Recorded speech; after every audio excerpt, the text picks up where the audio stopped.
No Game, No Life, Volume 4, Epilogue, Interrupt End. The exchange audible from the beach fell at her back in the dusk as she walked, looking up at the moon. The Shrine Maiden muttered, "Did we know I was testing him, I wonder?" No. The Shrine Maiden gave her head a contemptuous shake at her own whisper. Whether he'd known or not, his actions would have been the same. Sora from the start had no mind at all to abandon Eno. His heartbeat from start to finish resounded pleasantly, without a single note of discord. Yes, the Shrine Maiden had been testing Sora and Shiro. What would she have done in their place faced with the same decision? Probably, no, certainly. She would have chosen to cast Eno off, because it would have been an unnecessary risk. Because, by sacrificing one, she would obtain much more. Because to ask for more than that would be idealism, and because casting aside such idealism had been her limit. Perhaps I can lay my hopes in them. Those two sneered at her limit and flew over it. Having sought confirmation of this by testing whether they would save or abandon Eno, the Shrine Maiden closed her eyes. It was because, if Sora and Shiro had abandoned him, as she would have, for seeking more than her own limits in Sora and Shiro and giving them such a reckless test, she would have condemned herself to her last days. That's what was why she'd picked Eno. But, truly, I may be able to lay my hopes in them.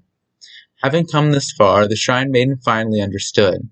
The noise at her back, Humanity, Werebeast, Flugel, and Dampier. Those two had no concept of the barrier of race. With those two, I might be able to leave it to them. Thus, pressing her hand to her chest, the Shrine Maiden felt the throbbing of her heart, emotion long since forgotten. She looked up at the blood-red moon and whispered, "Jibril, I am here." Jibril shifted instantly behind Sora at his call. "You knew the story of why the Queen is sleeping, and even the condition to wake her up, right?" It had been Jibril who had told him, back when they'd met Plum. "I did, except that I was mistaken." Misinterpreting his query as a rebuke, Jibril humbled himself before him. "However, that's not my point. Where did you get your info?" "It was my homeland, Avet Heim." Then, half in hope, half in disgust, Sora continued, "We're talking about the Flugel here. You guys must have all kinds of books snatched up from all over the world, right?" "Why, that goes without saying." Jerome nodded with irrepressible pride, grinning a bit disgustedly at that face of hers. Sora thought, whatever, and moved on.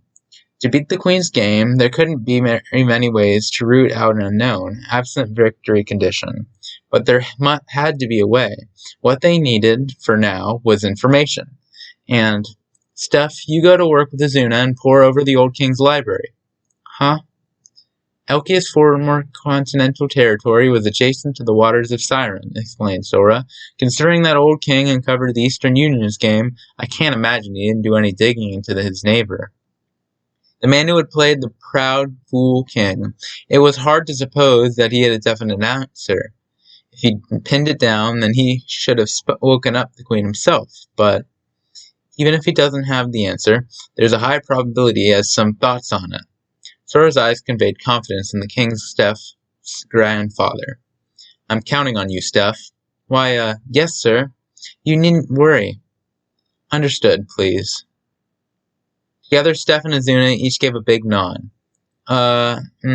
So, what are we supposed to do?" "Good point, Jibril. Take Shiro and me, and Plum. We're taking you too." All right. Where are we going?" "Didn't I tell you? We're getting not 2 races, but 3. And Sora continued, beaming. "Now here's the question. To blow the lid off this game of unknown victory conditions, the most efficient approach is to dig up all the records we can about the Queen's game, and it's been played in the past, and compare them against one another to deduce the principles. So then, against all the other races we could go, where would have the most records?" A moment's pause, and then, shirk, 2 wills, perfectly contrary to each other, roared out. At last, the new lord to reign over the Flugel shall finally grace his throne above us. Oh, that this blessed day should visit so soon. No, no, please, anywhere but that den of monsters. The sounds of Jabril kneeling so fast in prayer as to kick up sand, and Plum, first wailing and trying to flee, only to be caught by Jabril while struggling.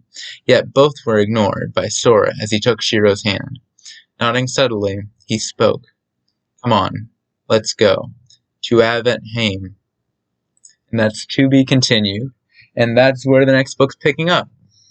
I'm not going to read the afterword because it's just a lot of notes about how the book took a little longer to come out and stuff like that. I hope you just didn't hear that motorcycle in the background. But if you did, well, whatever. People revving their motors. It's so annoying. Anyways, I'm glad I finished this book. This book was great. I really loved it. And I'm really looking forward to reading the next one. I'm going to do that soon. I don't know if I'll be posting day like this, like I said in my last recording.